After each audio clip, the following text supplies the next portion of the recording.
बहुत कम मौके ऐसे होते हैं कि विराट कोहली जैसे प्लेयर को जो आपके साथ खेल रहा है उसको आउटस्मार्ट करते हैं, और इस बात को खुद उन्होंने एक्नॉलेज किया। जब मैंने देखा कि जब आप लोग लौट रहे थे तो उन्होंने खुद आपको कहा, क्या वो जेस्चर था, उन्होंने क्या कहा? उन्होंने कहा कि आप आगे जाओ, उसके बारे में बताएं।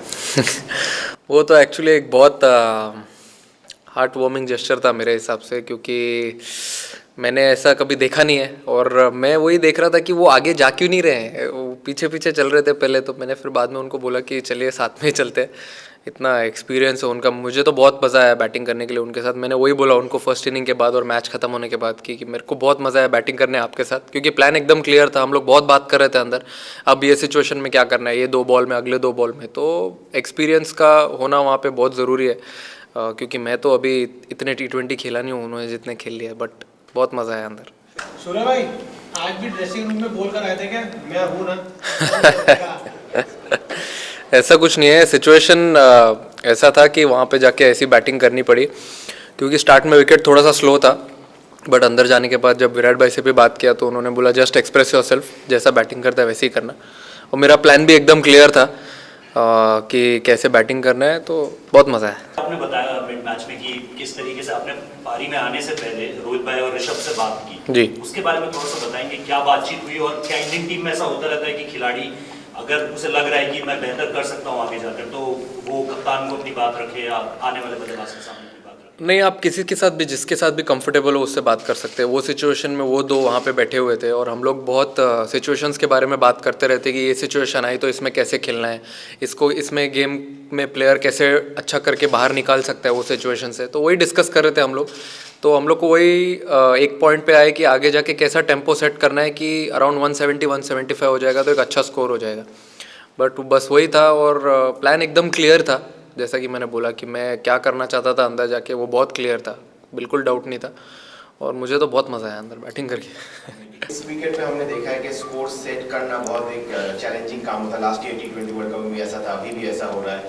तो आज के मैच में आपने जो आपका जो एज ए बैटिंग लाइन हमारा जो अप्रोच रहा, अगर आगे चल के हमें फिर से बैटिंग फर्स्ट करना पड़े तो आपको लगता है किसी कुछ एक एरिया में हम इम्प्रूवमेंट की ज़रूरत है?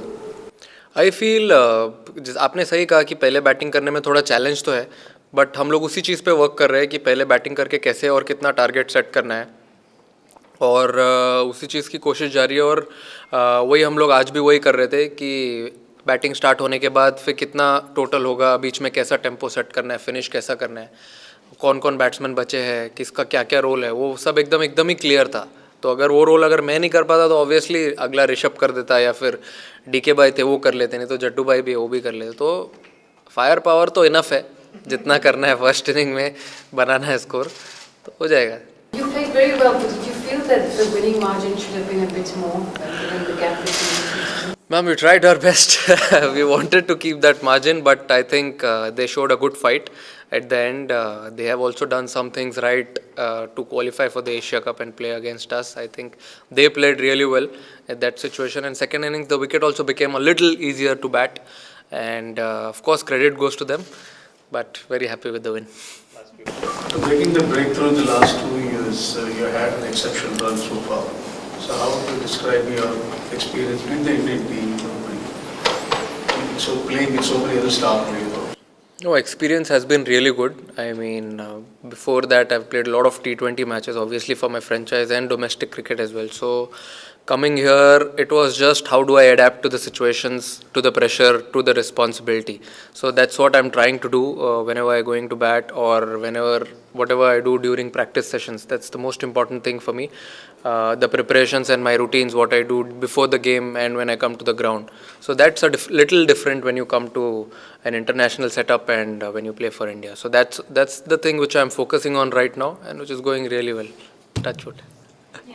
There's been a lot of talk about fearlessness and the approach that the team wants to get while batting. Is that a trait that you can acquire, or is it something that you really want? Can you become fearless after having played for some time in a different manner? I feel it's all about what you think and what energy you bring in the group. I feel I have been batting the same way since last 3-4 years. So I bat the same way in all the situations, and we have a good backing from our team management and the captain as well right now, that whatever the situation is, you go out and express yourself. You never know if it's close to impossible situation, you may bail the side out from that, and that will be a completely different atmosphere when you come back in the dressing room.